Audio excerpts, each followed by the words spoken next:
You got to turn your mic on. It's on now. Now it's on. Thank you. All right, please stand for the pledge. I pledge allegiance to the flag of the United States of America and to the republic for which it stands, one nation, under God, indivisible, liberty, and justice for all.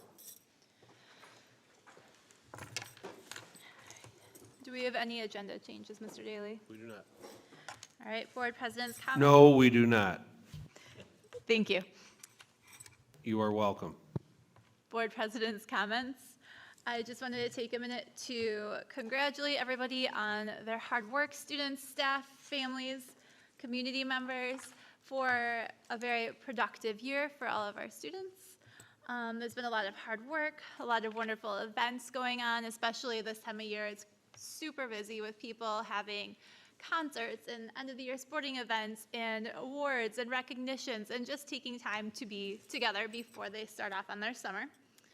I would also just like to take a few minutes to thank the middle school for their 8th grade trip and their end of 8th grade dance. Nice way to really mark that passage into high school for a lot of students. And also just to take a minute for Brasser and just how much the kids have really enjoyed their end of the year activities that they get to do to celebrate their work and their time together. That moves us forward to points of interest. Do we have any? Ms. Kais? I was lucky enough to chaperone the 8th grade dance the other night. It was great to see all the students having a great time and getting ready to say goodbye to the middle school. Also attended the 7th and 8th grade band concert 2 weeks ago. Really nice job at the concert, and it was pointed out that these kids, these 8th graders, really have only had this their second year of normal band because of COVID, so they've really come a long way. Thank you. Any other points of interest? Okay, moving forward to report of meetings. Do we have any reports? Okay. Visitor comments, do we have any? We do not. Thank you. We do not. Thank you. All right, moving on to reports. We have finance, facilities, and audit update.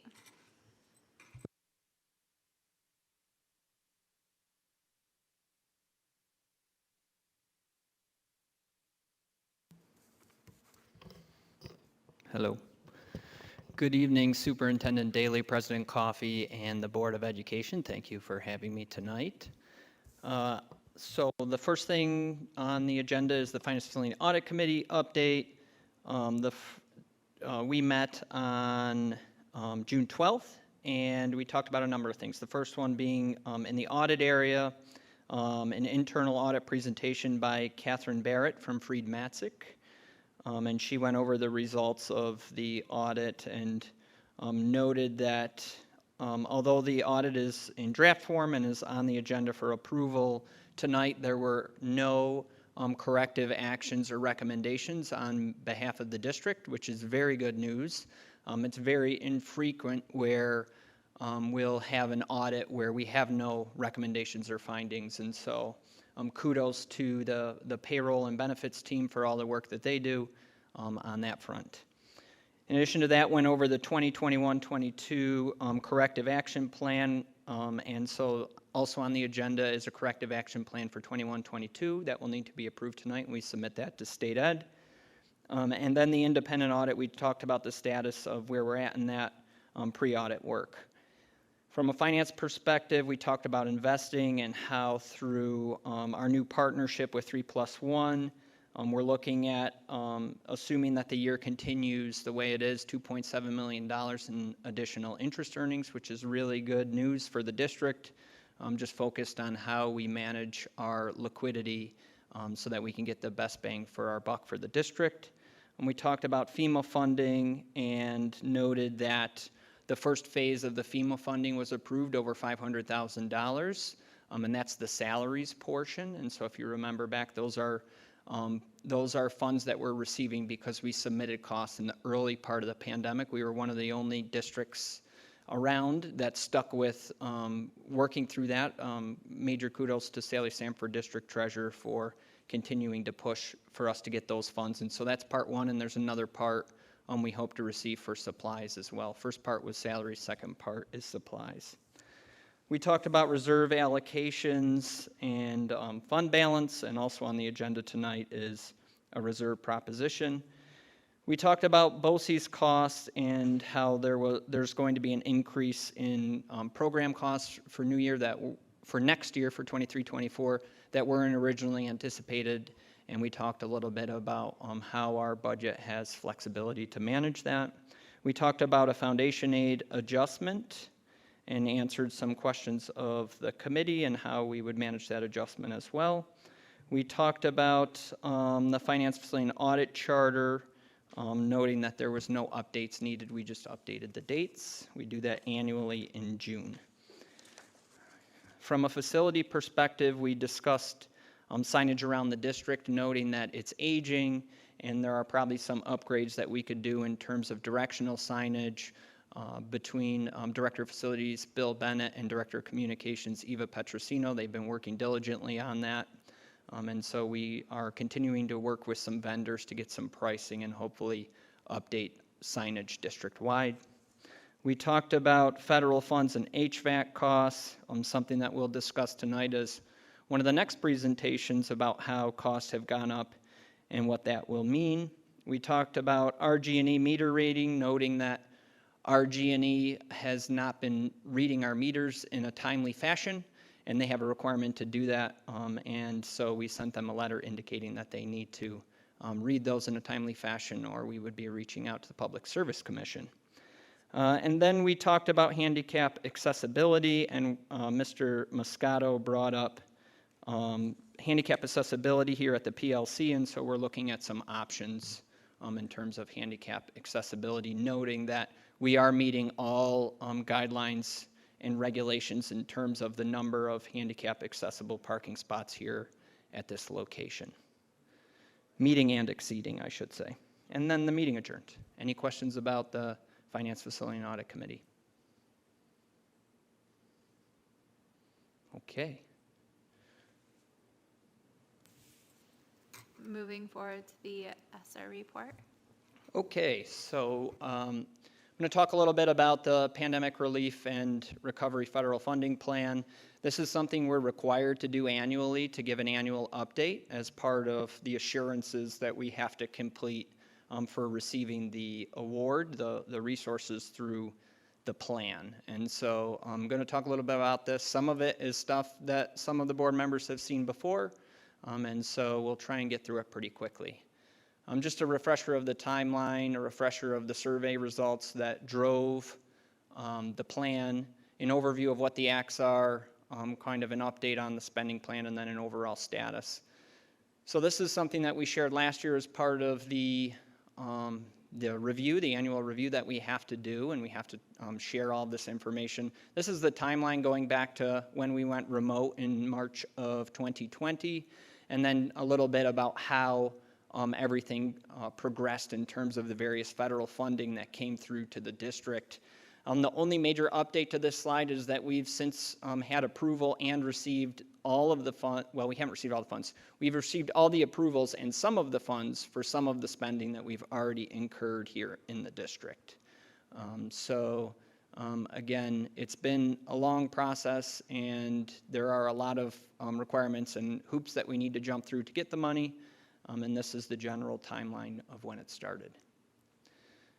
Looking back at that survey, these are the things that the community at large, including staff members, students, parents, guardians, community members, alumni, and more, these are the things that were highlighted as being priorities and how we aligned our plan based on those priorities. Again, just some qualitative feedback from that survey. Noting some of those priority areas. I will note ventilation is on there. It is a little warmer in here today. Again, another air conditioning. This heating and air conditioning unit on top of this area is one of the ones that needs to be replaced. It tripped out a couple of hours before the meeting, and so that's why it's a little warm in here tonight. But again, one of those heating and air conditioning units is right here as part of this space. So this is an overview of the Carissa Act. It's all the CARES Act items, and just a point of information, the CARES Act items were mostly things like cleaning supplies, those things that we needed to get up and off the ground when COVID first started. For instance, purchasing masks and disinfectant, those types of things. And so the Carissa Act included those things, and it included things like learning loss and preparing the district for reopening. Approximately $3.6 million allocated to that with a deadline of September of this year. And then came the ARP Act, which has another additional year on it. It was about $6.4 million, and it adds in some other things like technology purchases, facilities repairs and improvements, that's the HVAC component, those types of things.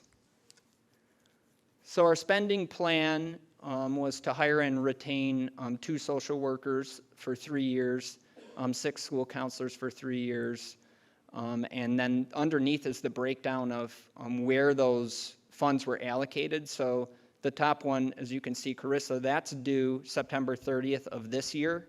And so all of our expenses for those 3 years have to be completed by September 30th of this year. And again, the ARP is 9/30/2024, so next year we have to have completed all those expenditures. Again, some breakdowns of some other positions. Academic intervention services obviously was a big area of focus, as well as reading support teachers and literacy. Essentially dealing with some of that learning loss that occurred. Then we also allocated funds to these areas, and again, there's the grants that they fell under over to the right. Again, some additional services, a professional tutoring service that I know has been very well received, stipends, and summer PD. Again, all of those funds are in the ARP grant, which goes till 9/30/2024. Total staffing budget of $6.3 million, so out of that approximately $10 million, over 60% of it going directly to staffing. Then from there we get into the HVAC unit. HVAC units we had in the plans, 8 replacements of rooftop units. We will have to be making some adjustments though in the future. And so what happened is the New York State Department of Education approved our proposal, so we had to submit the HVAC units and all the mechanical componentry to facilities planning, in addition to getting approval through this plan, the Department of Facilities Planning through the New York State Education Department, and their approval process is a months and months long process of engineering and architectural review. And so we didn't get approval to replace these until May of this year. And so with that in mind, costs have gone up significantly. And so we're looking right now at what our options are for making an amendment to the plan, because we're not going to be able to purchase all 8 of these if we continue with our current federal funds plan. For learning loss, looking at furniture, classroom sets, and cleaning supplies, we are on track to spend those resources, specifically the classroom furniture.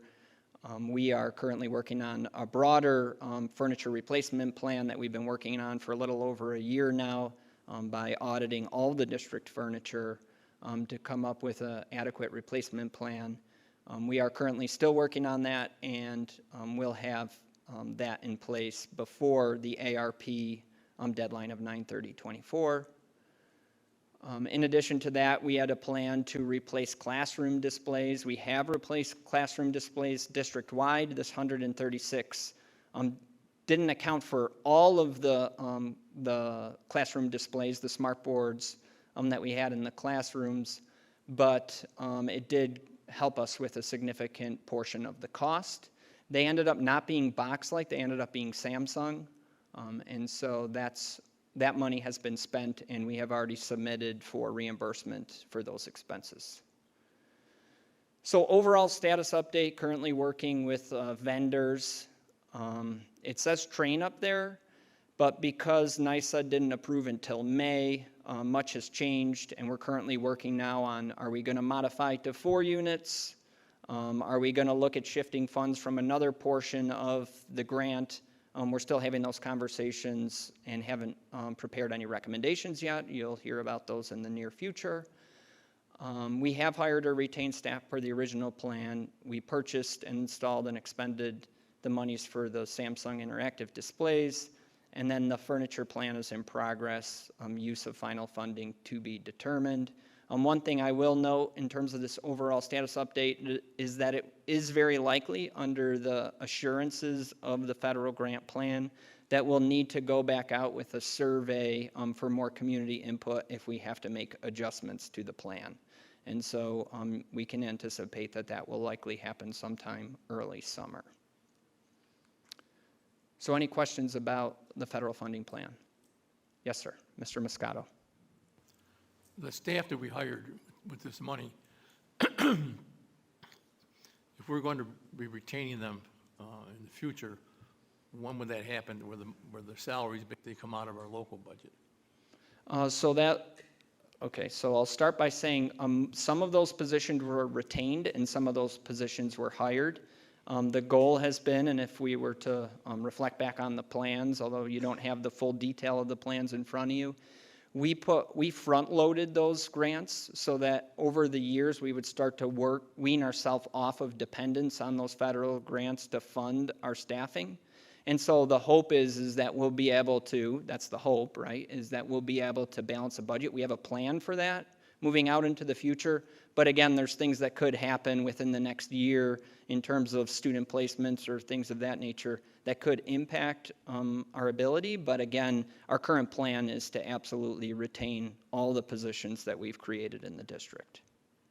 And as we talked about previously, with the aging population of our teachers, the plan was looking out years that as people retired in other positions, these could be kept. So the goal is to have them stay. Yep. Yep, we'll make those programmatic decisions as we get a little closer to the deadline. Any other questions? Okay, thank you. Thank you. Next, we have the Safety and Security Task Force update. Okay, thank you again.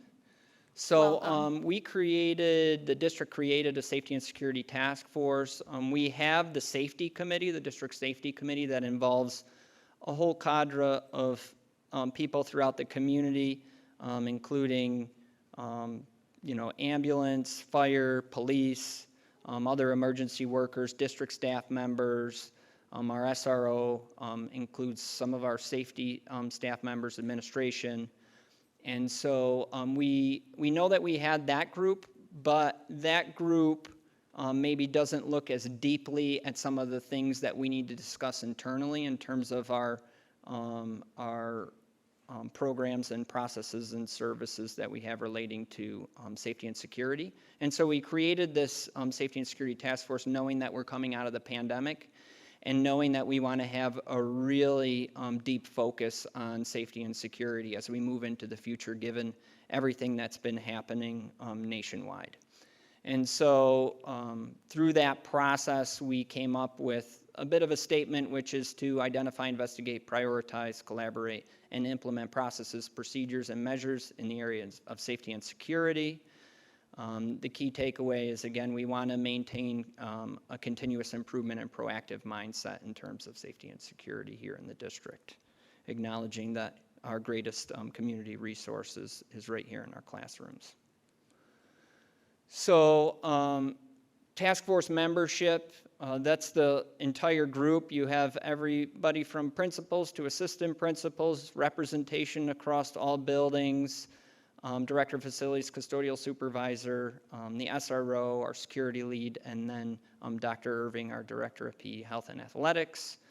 So we wanted to get a broad spectrum of individuals that work specifically in the district. And one question we had at one point is, well, why isn't this extended to like a larger community group or including students? Well, this particular task force talks about some pretty sensitive security items within the district that aren't public knowledge. So there's some things that we do here in the district that we don't want to share out because it creates a opportunity for people to glean too much information about what are our practices and protocols when certain things are happening.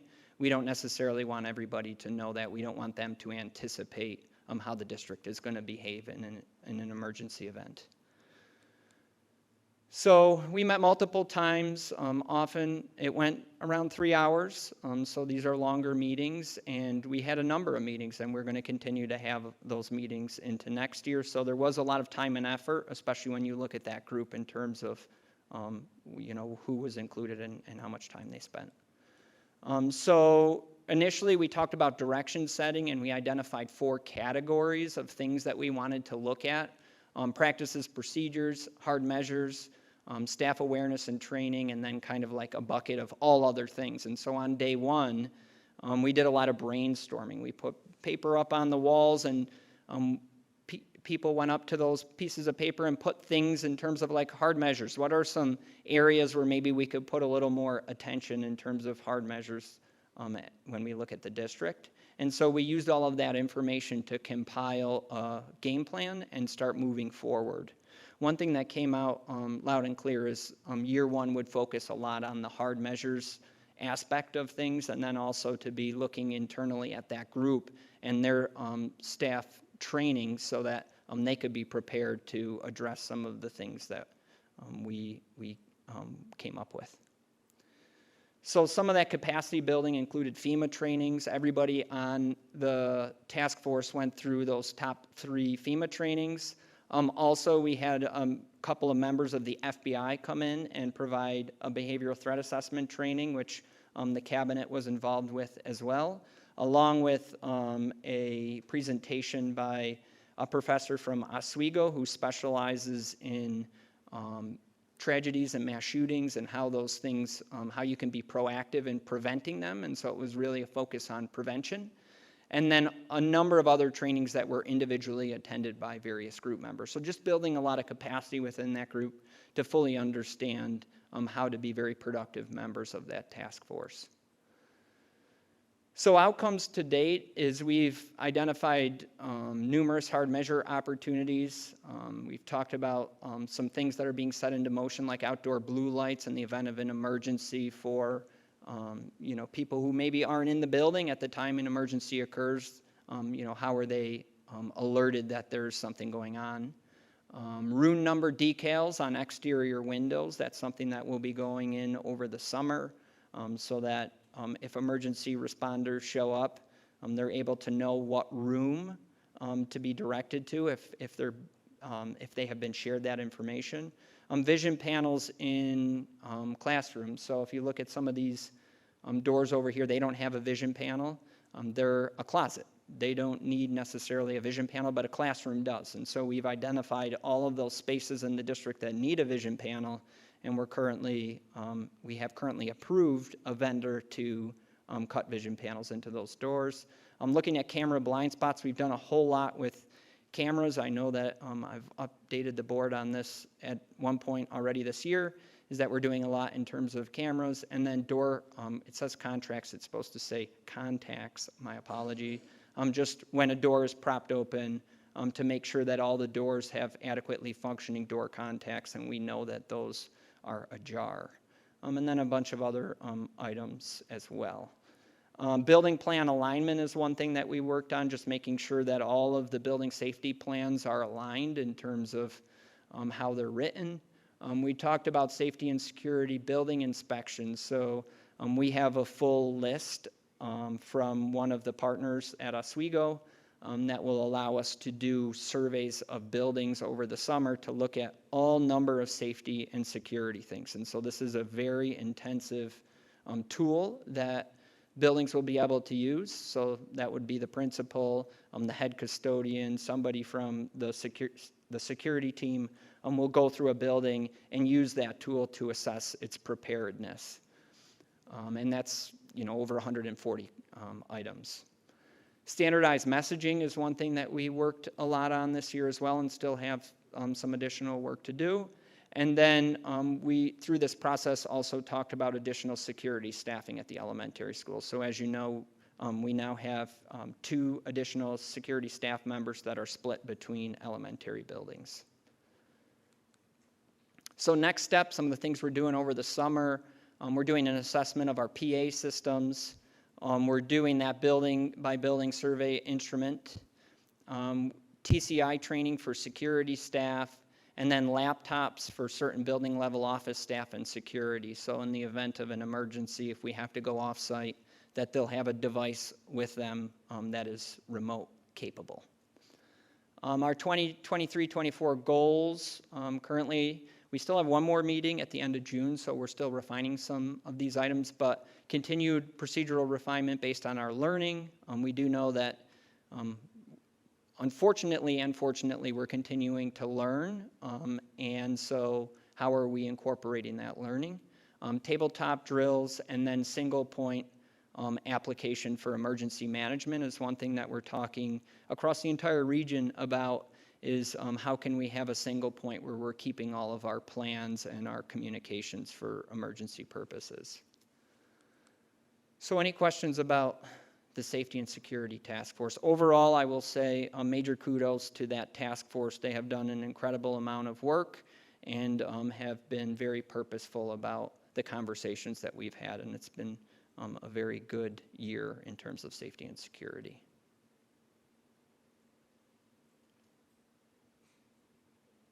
Thank you. Thank you. All right, moving on to the end of the year summary.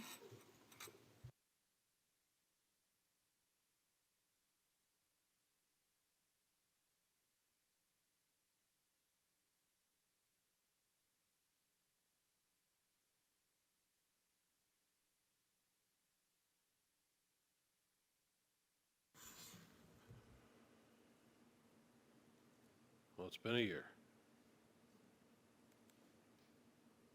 And we're going to update you. It's the end of the year. Again, our goals were to cultivate a welcoming, affirming, equitable environment where barriers are removed, empowering growth, learning, and success for all, and to maximize student growth by being responsive to the academic and social emotional needs of our learning community. So first, we'll concentrate on our first goal. So with removing barriers, things that we did this year. We launched a monthly district e-newsletter to help keep the community informed. We had many free clinics for our athletic programs to get kids involved. We bolstered our learning opportunities on the NCAA academic eligibility process under Dr. Irving, and worked to streamline district and school websites to make them much easier to navigate. And we trained on implicit bias and how it presents our hiring process, and engaged potential employees who may have language barriers through translation services and multilingual flyers. And we celebrated student learning through parent-guardian workshops, offered a specialized ENL program at our middle school with intensive English literacy development to support our content area subjects as math, English, and social studies. And the registration forms for new students were updated to be available in multiple languages as well. And we expanded literature selections throughout our district to include authors from diverse backgrounds, reflecting our student population. For relationships, teaching and reinforcing our students' understanding of our Spartan way through weekly vocabulary supporting character traits so that lessons could be incorporated within our classroom instruction.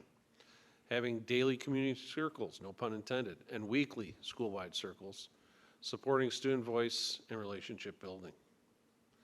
And then working closely to align our district goals with the work of the more than 60 teacher leaders for professional learning on anti-bias hiring practices, inclusive communication, and equity book studies.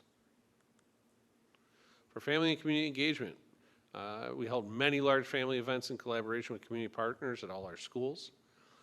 We had a significant increase in PTO and SIT participation throughout our district. And families were invited in to celebrate student learning through different kinds of workshops. And we increased our social media presence and engagement across various platforms again this year. Exciting thing too was the increase in club and extracurricular opportunities. As we've come out of years of not being able to do it, we offered even more opportunities, and we had excellent enrollment in all our buildings in the extracurricular and clubs. We're gearing up to host the 9th year of UPK, providing 138 students with early literacy and math education through play. We led a collaborative art project with elementary and middle school students called We Are Gates Tri-Li. And we launched school apparel stores for our elementary schools so that, and you've seen a lot of it if you've been to any of the moving up ceremonies, they've been wearing their school colors and gear on the days when we do our GC Pride Days, as well as Gates Tri-Li stuff. So great thing and a great fundraiser for those schools. We incorporated more student voice choice into our schools and our meals. If you remember, after a presentation by the kids, they now got grilled cheese back as of January at one of our schools. We developed a partnership with Together Now to better support our families accessing supports from outside agencies that will significantly take off this fall.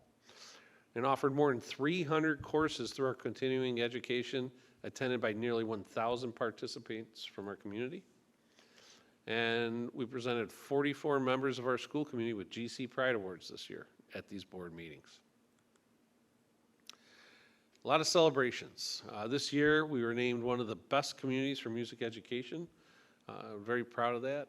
We also hosted NYSSMA Area All-State Festival in November.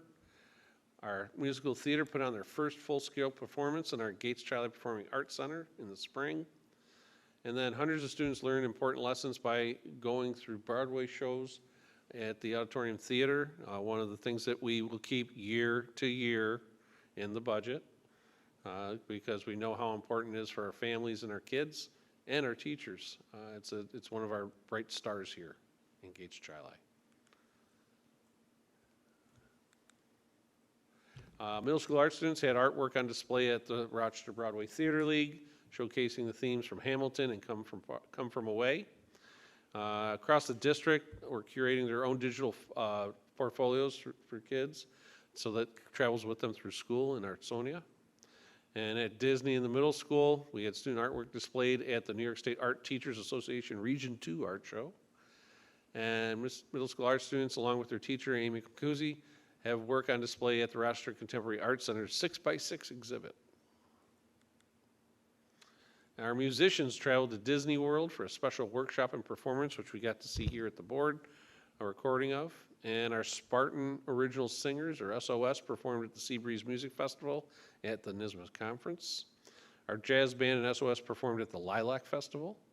And our Paul Road Band and chorus students performed at the Red Wings game in May.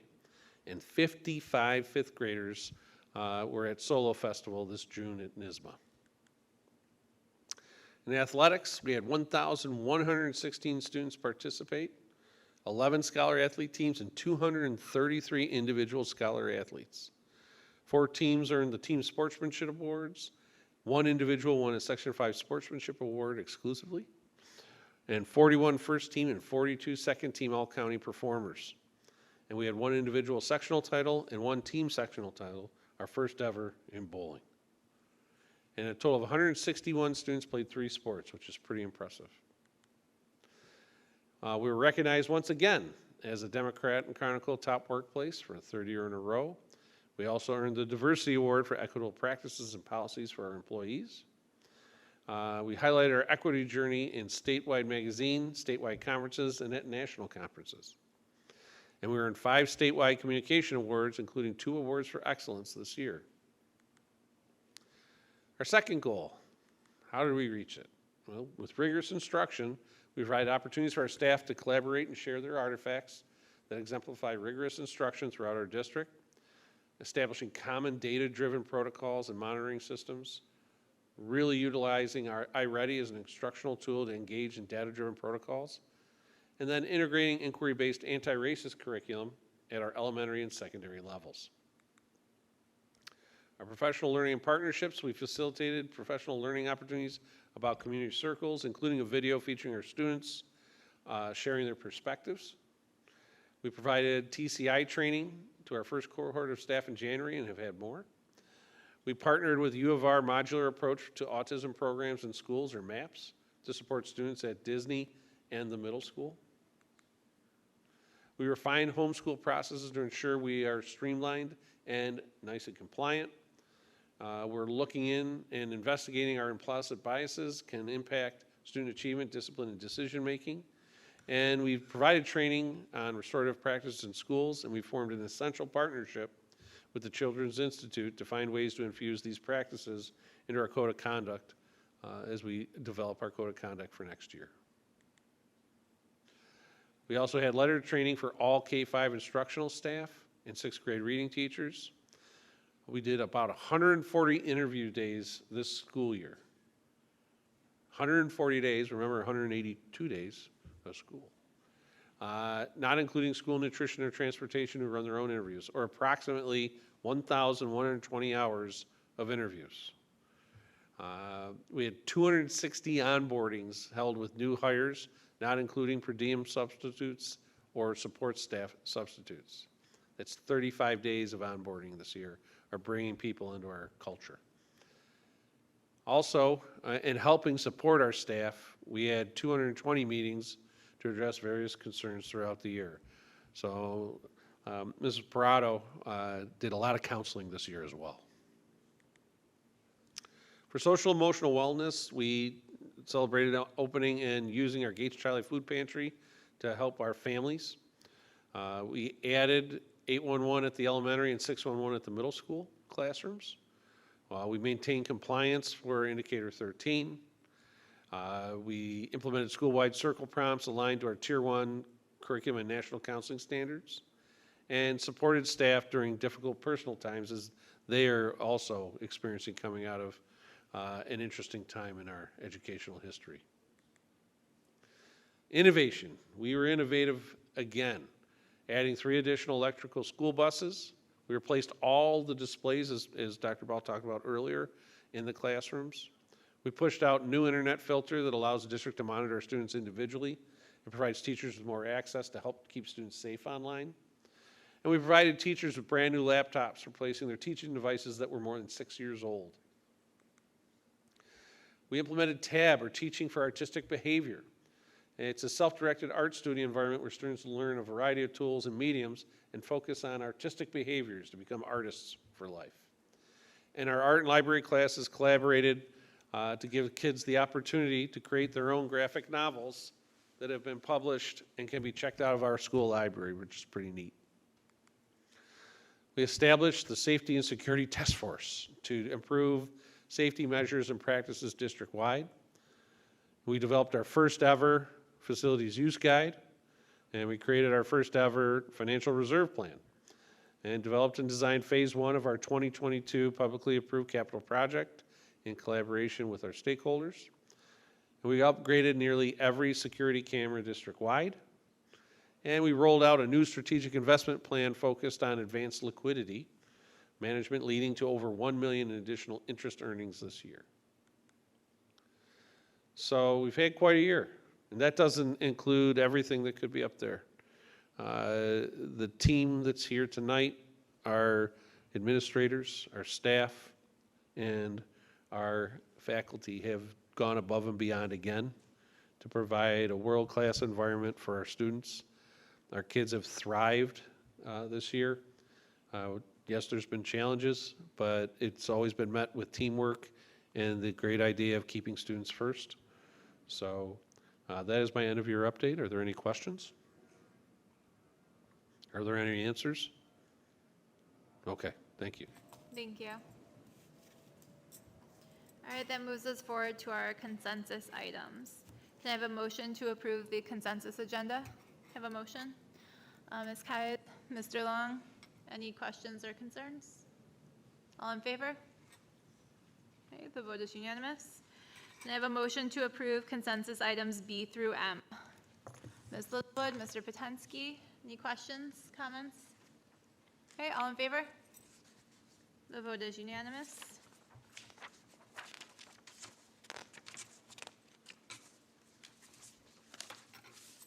That moves us to action items. Can I have a motion to approve the superintendent's contract for Christopher Daly? Can I have a motion? Mr. Bailey, Ms. Littlewood, any concerns, questions, comments? All in favor? The vote is unanimous. Can I have a motion to transfer year-end surplus to reserves as of June 30th, 2023? Can I have a motion? Ms. Kais? Mr. Potensky? Any questions? All in favor? Vote is unanimous. Can I have a motion to approve the Monroe No. 1 BOCES summer transportation contract for July 10th, 2023 through August 18th, 2023 for a total anticipated cost of, is it 3,000, sorry, numbers are hard. $3,858.40. Have a motion? Mr. Moscato, Mr. Long, any questions? All in favor? The vote is unanimous.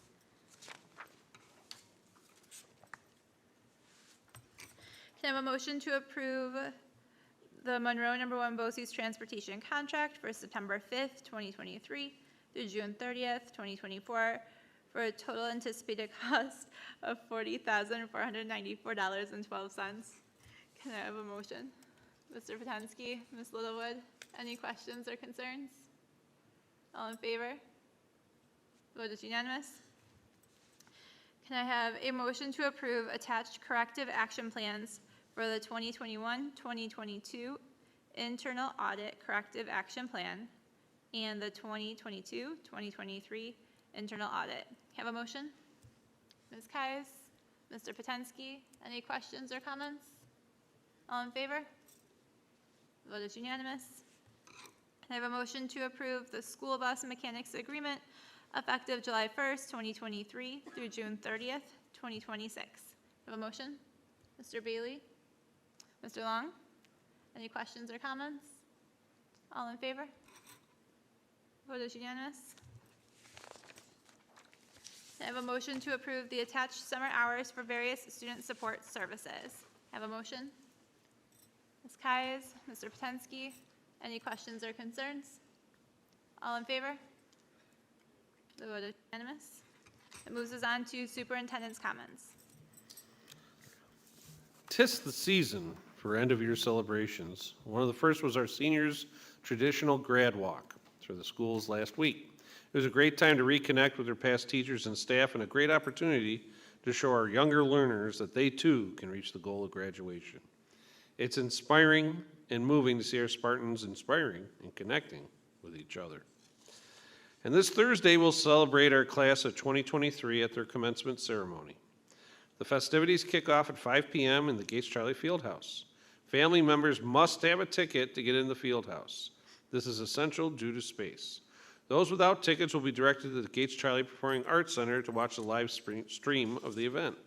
That live stream will also be available to watch from anywhere at gatescharlie.org/gradlive. I am proud of each of our seniors and the path they took to meet this important milestone. They are our future, and we can't wait to celebrate them on Thursday. Congratulations to all our Spartans on an outstanding spring athletic season. This year, we had 161 three-sport athletes between the high school and middle school. In addition to our Spartans' achievements during the athletic contest this spring, more than 90 student athletes were recognized for their academic achievements as Scholar Athletes this spring. In addition, boys tennis was recognized with the Team Scholar Athlete Award. The team award is given if 75% of the team has a 90 or higher average. Moving on to All-County Awards, 12 new students were selected for First Team All-County and 18 were honored as Second Team All-County. Section 5 also awarded its Sportsmanship Award to track and field phenom Kira Pellegrino. Congratulations to all our Spartans. And speaking of our athletes, our 5th grade track meet was held recently, and the tradition of the Sam Utter annual 5th grade track meet was preserved thanks to our physical education department and Dr. Irving. His team and the district-wide PE teachers took the traditional outdoor meet and moved it into the high school field house in just 24 hours. It was an amazing day for our students and staff and friendly competition in a safe environment that was non-smoky, if you remember that week. So a couple of weeks ago, we held our biannual Junior Achievement Pizza Challenge done in conjunction with Mark's Pizzeria. This annual contest calls students to develop, market, and sell new types of pizza to their peers in class and the administration team that shows up for free pizza. Each person is given 20 Marks Bucks to use to purchase the pizza slices of their choice. The team that makes the most profit wins the overall title. The student presentations, the opportunity to try their creations makes for a fun morning, and we can't thank Marks enough. They go out and make those in the morning and bring them in, and they're great, and the kids get to enjoy it together and then rate each other, which is fun. We're also excited now to announce that several of our Gates Charlie students have been awarded a partnership or Hillside Foundation Scholarship for the upcoming school year. If you see any of the following students, please congratulate them on their awards. Nee Lee was been awarded a full tuition partnership scholarship at St. John Fisher University. She plans to enroll into the pharmacy program. LaFar Fuller has been awarded a full tuition partnership scholarship at Roberts Wesleyan University. This scholarship will include the cost of housing and meals. He plans to study music education. Janae Robinson will receive the Sherwood Dortch Scholarship, which is $1,500 annually that is renewable for up to 4 years. She plans to attend Winston-Salem State University for nursing. Rita Sabati will receive the Max and Marion Farish Scholarship, which is $1,000 annually that is renewable for up to 4 years, and she will attend SUNY Brockport for international business. Flavion Kissingau will receive the Catherine Crawford Memorial Scholarship, which is a $500 one-time award. She'll be attending SUNY Brockport for nursing. Alina DeLise, a 2021 graduate, just completed her liberal arts degree at MCC. She plans to travel to St. John Fisher University to major in communication. She has been awarded a full tuition partnership scholarship at Fisher, as well as the Ann and Sherman Farnham Scholarship, which is $2,500 annually that is renewable for up to 2 years. Additionally, the following students will be awarded the Wegman Scholarship: Kenisa Chong, Listeria Danzy, Marley Ford, Zenaria Gibson, Flavion Kissingau, Teddy Kiddinge, Maisha Moses, Naylan Rico, Gabby Rodriguez, Janiyah Stringer, and Rita Sabati. Congratulations to all our Spartans. Speaking of graduation, we've had the start, and then tomorrow's our last one, of the 5th grade Spartan moving up ceremonies. And I want to congratulate all our Spartans on successfully completing their K-5 careers. So far, the Stars, Dragons, and Bears have celebrated, with our Panthers moving up tomorrow. These moving up ceremonies have been fun for all and a chance to celebrate their achievements of each of our Spartan students. An important thing for our community is that free summer meals begin just after the 4th of July holiday. Meals will be available at Gates Charlie Middle School each weekday, beginning Wednesday, July 5th, running through Friday, August 11th. Breakfast will be served from 8 to 8:30 and lunch from 12 to 1, or you can catch our Spartan Eats bus around town. Check out gateschili.org/Spartan Eats for more details.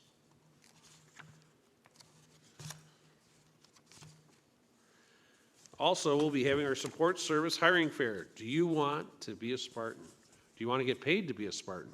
You too could be a Spartan if you come to our hiring event on Wednesday, July 12th from 11 a.m. to 1 p.m. or 4 to 6 p.m., whichever works best for you. Invite your friends, invite your enemies, invite anyone to become a Spartan. Again, it's on Wednesday, July 12th in our field house. I want to thank each of our education members for your dedication, passion, integrity, and professionalism this year.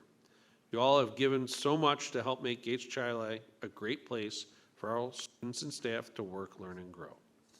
And the last thank you goes to Mr. Jeff Potensky. Thank you, Jeff, for your years of dedication. This being your last board meeting, you had the privilege and the ability to say, yes, I'll be president during the pandemic. And your leadership helped guide us and navigate us during one of the toughest times in public education successfully. You were always there to discuss issues impacting the district, and your ability to always keep students first and do what's best for them helped us become a district people are choosing to move to, become a part of, because of where we're going, where we are and where we're going. I hope you enjoy your free time with your family and friends. You'll be greatly missed. Thank you for your service. That is my report.